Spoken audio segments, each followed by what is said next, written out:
بسم اللہ الرحمن الرحیم الحمدللہ رب العالمین والصلاة والسلام علی سید الانبیاء والمرسلین والعاقبۃ للمتقین اما بعد فاعوذ باللہ من الشیطان الرجیم بسم اللہ الرحمن الرحیم واصبر نفسک مع الذین یدعون ربهم بالغداة والعشی یریدون وجہہ ولا تعد عیناک عنہم ترید زینۃ الحیاۃ الدنیا ولا تطع من اغفلنا قلبه عن ذکرنا واتبع هواه وکان امرہ فرطا۔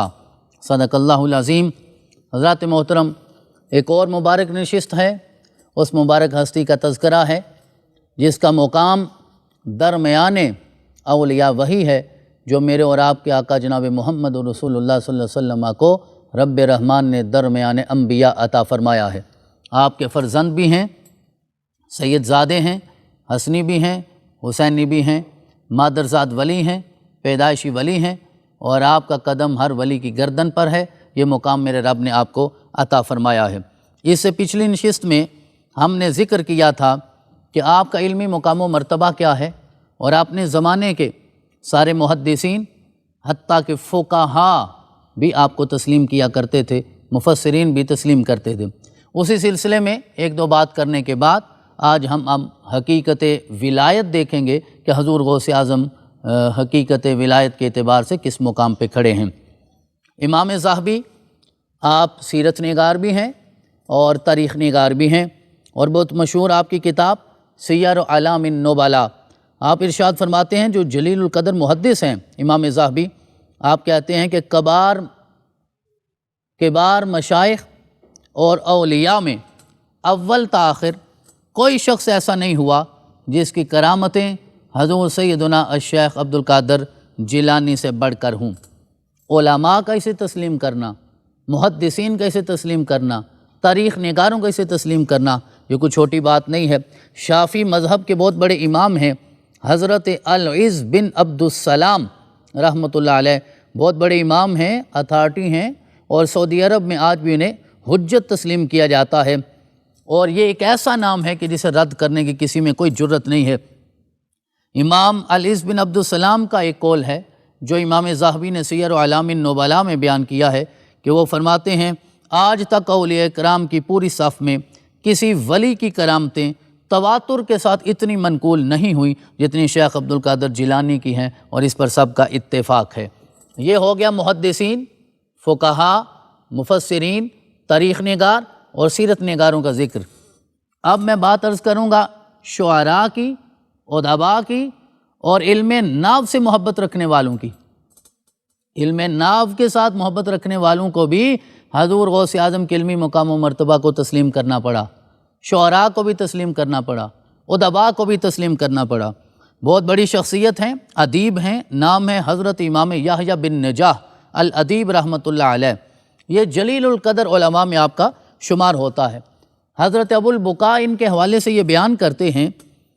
کہ میں نے ناو، شعر، بلاغت اور ادب میں اپنے وقت کے امام یحییٰ بن نجاح الادیب سے یہ سنا ہے کہ میں نے بھی ایک مرتبہ حضرت سیدنا الشیخ عبد القادر جیلانی کی مجلس میں حاضری دی۔ یہ توجہ سے بات سنیے گا، ایک شاعر کی بات کر رہا ہوں، ادیب کی بات کر رہا ہوں۔ کہتے ہیں میں نے حاضری دی تو میں نے سوچا آج پوری مجلس میں صرف یہ دیکھوں گا کہ آپ شعر کتنے پڑھتے ہیں، آپ کتنے شعر پڑھتے ہیں۔ تو میں نے سوچا کہ اگر آپ کے شعر میں ہاتھوں کی انگلیوں کے پوروں پہ گنوں گا تو شاید شمار نہ کر سکوں، تو میں نے دھاگے ساتھ لے لیے تاکہ آپ جیسے ہی شعر پڑھیں گے تو دھاگے کو ایک گانٹھ میں لگا دوں گا، آپ شعر پڑھتے جائیں گے، میں گانٹھیں لگاتا جاؤں گا، تو آخر میں شمار کر لوں گا کہ آپ نے کتنے شعر پڑھے ہیں۔ کہتے ہیں کہ میں آپ کی مجلس میں حاضر ہو گیا، امام الناو والادب کی بات ہو رہی ہے، امام الشعر کی بات ہو رہی ہے، حضرت یحییٰ بن نجاح الادیب کی بات ہو رہی ہے۔ کہتے ہیں کہ میں آپ کی مجلس میں گیا اور سوچا کہ آج ان کے بیان کردہ اشعار کو میں گنتا ہوں کہ آپ کتنے شعر پڑھتے ہیں۔ کہتے ہیں آپ ایک شعر پڑھتے، میں دھاگے کو ایک گانٹھ لگاتا، آپ دوسرا شعر پڑھتے، میں پھر گانٹھ لگاتا، آپ شعر پڑھتے جا رہے تھے اور میں گانٹھیں لگاتا جا رہا تھا۔ اچانک آپ نے ارشاد فرمایا اے یحییٰ، میں گانٹھیں کھولتا جاتا ہوں اور تم گانٹھیں باندھتے چلے جاتے ہو۔ یہ امام ذہبی نے سیر اعلام النبلاء میں یہ جملہ ذکر کیا۔ اب آپ کون سی گانٹھیں کھول رہے ہیں؟ وہ یقیناً علم کی گتھیاں ہیں، یہ شعور کی گتھیاں ہیں، یہ تمیز کی گتھیاں ہیں جو آپ سلجھا رہے ہیں، اور وہ گانٹھیں لگاتے جا رہے ہیں، آپ گانٹھیں کھولتے جا رہے ہیں۔ یعنی میں تو الجھے ہوئے مسائل کو سلجھا رہا ہوں اور تم پھر گانٹوں پہ گانٹیں لگاتے جا رہے ہو۔ کہتے ہیں مجھے بھی تسلیم کرنا پڑا کہ صرف آپ اشعار نہیں پڑھتے، اللہ نے آپ کو ہمارے احوال کی اور قلوب کی واقفیت بھی عطا فرمائی ہے،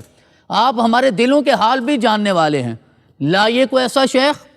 لائیے کوئی ایسا پیر طریقت، لائیے کوئی ایسا راہبر شریعت، انہیں ہی میرے رب نے وَلِلَّهِ الْمَثَلُ الْأَعْلَىٰ کہا ہے کہ اگر تم نے میرے علم کو دیکھنا ہے تو میرے محمد صلی اللہ علیہ وسلم کے علم کو دیکھو، اگر محمد رسول اللہ کے علم کو دیکھنا ہے تو آپ کے فرزند ابن رسول، ابن زہرا، ابن مرتضیٰ، ابن حسن، ابن حسین، جناب الشیخ عبد القادر جیلانی رحمۃ اللہ علیہ کے علم کو دیکھ لیجئے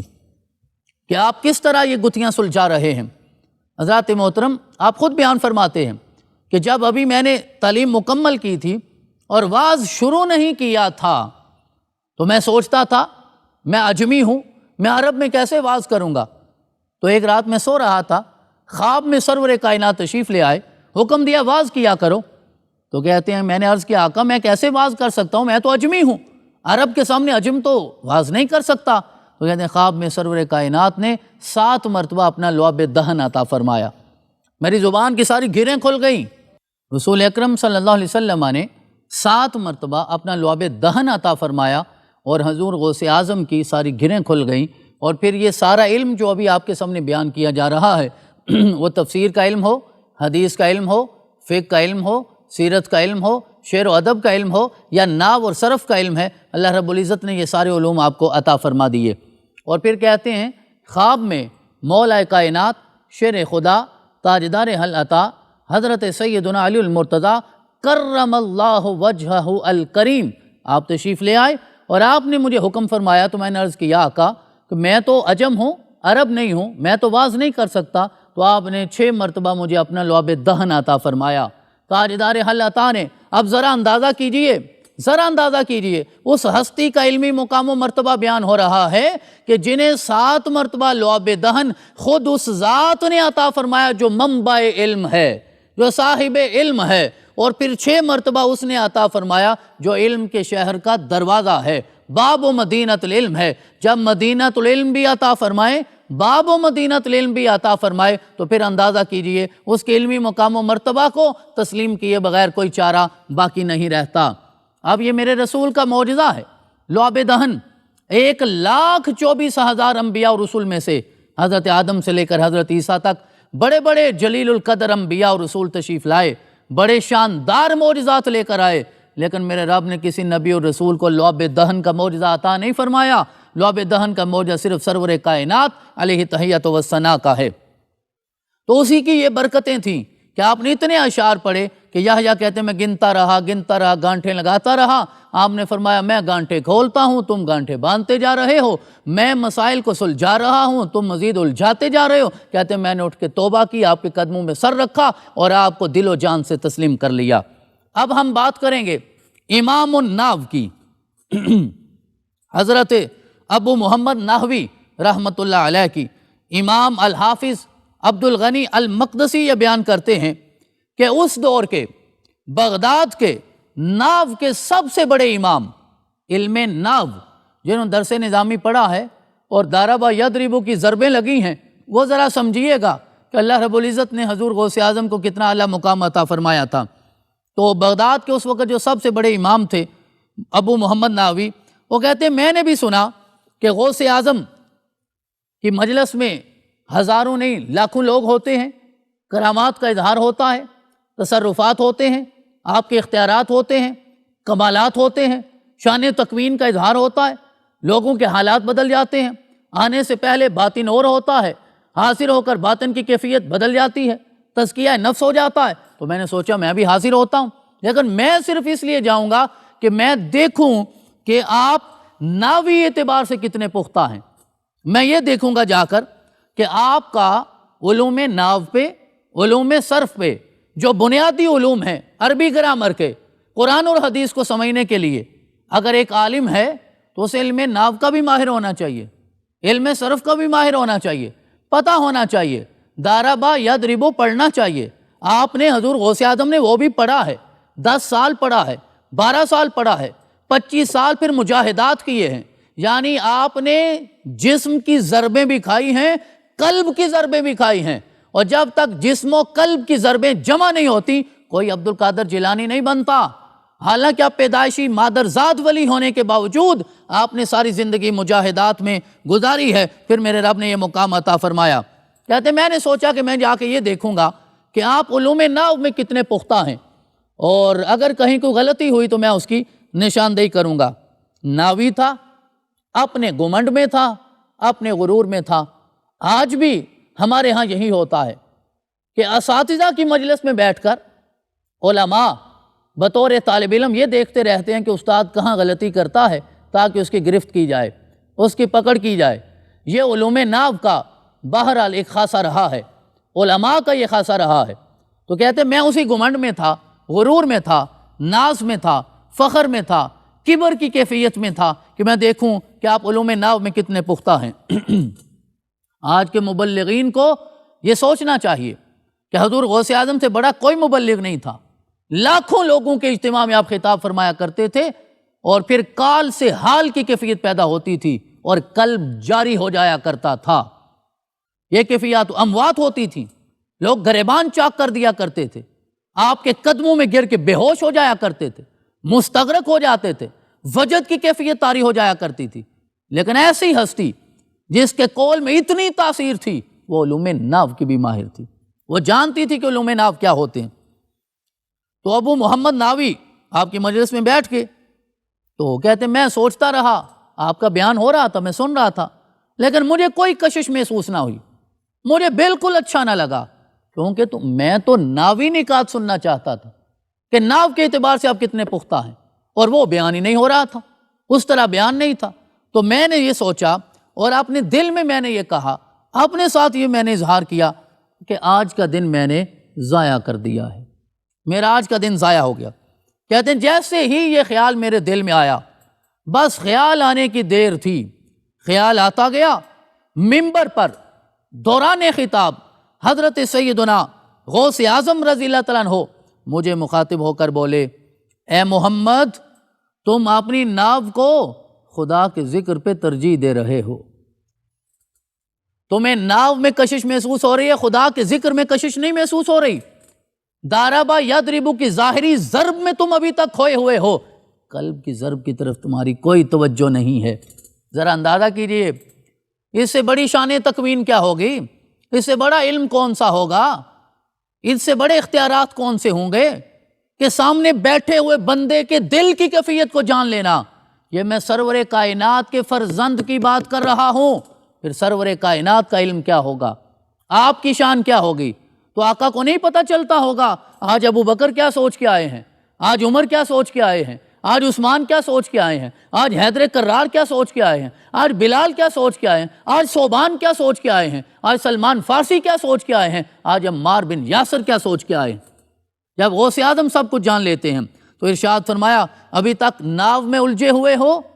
ابھی تک ثلاثی مجرد اور ثلاثی مزید فی میں الجھے ہوئے ہو, ابھی تک ان باسوں میں پڑے ہو کہ مضاف الیہ کی کیفیت کیا ہوتی ہے, تم اپنی ناو کو اللہ کے ذکر پہ ترجیح دے رہے ہو. پھر آپ نے ارشاد فرمایا یہ جس سیبویہ, یہ سیبویہ امام الناو ہیں, ناو کے موضوع پر آپ کی مشہور کتاب ہے جس کتاب کا نام ہی الکتاب ہے,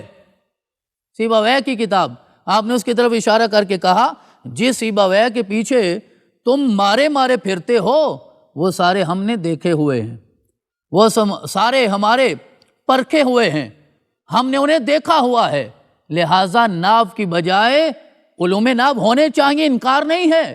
لیکن جب تک قلب جاری نہیں ہوگا, یہ کیفیت پیدا نہیں ہوگی, اس وقت تک وہ مقام حاصل نہیں ہو سکتا جو حضور غوث اعظم کو ہے. پھر آپ نے ارشاد فرمایا ابو محمد ناوی ہمارے قدموں میں آ جاؤ, ہم تصوف بھی سکھا دیں گے, اللہ کا ذکر بھی جاری ہو جائے گا, اور ساتھ ساتھ جو ہے وہ علوم ناو بھی عطا فرما دیں گے. آپ کے قدموں میں آنے سے یہ ساری چیزیں نصیب ہو جائیں گی. اتنی تفصیل کے ساتھ جو آپ کا علمی مقام و مرتبہ بیان کیا گیا ہے, اس کا مقصد یہی تھا کہ پتہ یہ چلے کہ اللہ رب العزت نے جسے مادرزاد ولی بنایا ہے اس کا مقام کتنا بلند ہے, انہوں نے علوم حاصل بھی کیے، بغداد کے مدرسوں میں جا کے بیٹھے، جامعہ کے ٹاٹو میں جا کے بیٹھے، وہاں جا کے علم حاصل کیا، ذانو تلمذ طے کیا، پھر 25 سال بغداد کے صحراؤں میں جنگلوں میں جا کے عبادت کی، مجاہدات کیے، ریاضت کیے، پھر میرے رب نے یہ مقام عطا فرمایا۔ مفسر بھی مانتے ہیں، محدث بھی مانتے ہیں، فقہاء اور مفتی بھی مانتے ہیں، شعراء اور ادیب بھی مانتے ہیں، اور علوم نحو کے ماہرین بھی مانتے ہیں۔ رب رحمان ہمیں علم حاصل کرنے کی بھی توفیق عطا فرمائے، لیکن کرامت اختیار کرنے کی بجائے، کرامت میرا رب عطا فرمائے اس کی نعمت ہے، لیکن کرامت کی بجائے استقامت کی توفیق عطا فرمائے۔